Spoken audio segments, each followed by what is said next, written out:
Taste the Daily. தமிழ்நாட்டில் பல்வேறு இடங்களில் தமிழ்நாடு ஊழியர் சங்கம் சார்பில் தேர்தல் கால வாக்குறுதிகளை நிறைவேற்ற வலியுறுத்தி ஆர்ப்பாட்டம் நடைபெற்றது. கிருஷ்ணகிரி மாவட்டம் ஊத்தங்கரை தாலுகா அலுவலகம் முன்பு தமிழ்நாடு அரசு ஊழியர் சங்கம் சார்பில் நடைபெற்ற ஆர்ப்பாட்டத்தின் போது புதிய பென்ஷன் திட்டத்தை ரத்து செய்து பழைய பென்ஷன் திட்டம் அமல்படுத்தப்பட வேண்டும், சத்துணவு மற்றும் அங்கன்வாடி உதவியாளர்கள், செவிலியர்கள் போன்றோருக்கு காலமுறை ஊதியம் வழங்கி ஓய்வூதியம் வழங்க வேண்டும் என்பன உள்ளிட்ட 10 அம்ச கோரிக்கைகள் வலியுறுத்தப்பட்டது.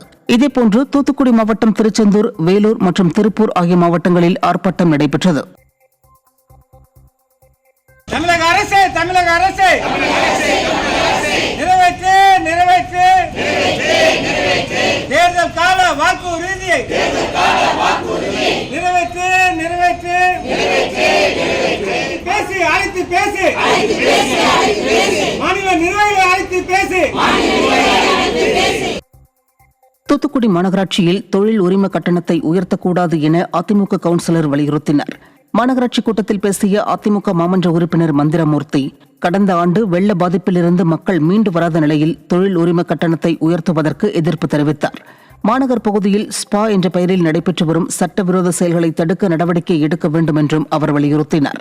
மேலும் மாநகராட்சி 51வது வார்டுக்குட்பட்ட பகுதிகளில் மழைநீர் வடிகால் வசதி அமைத்து தர வேண்டும் என்றும் கோரிக்கை விடுத்தார்.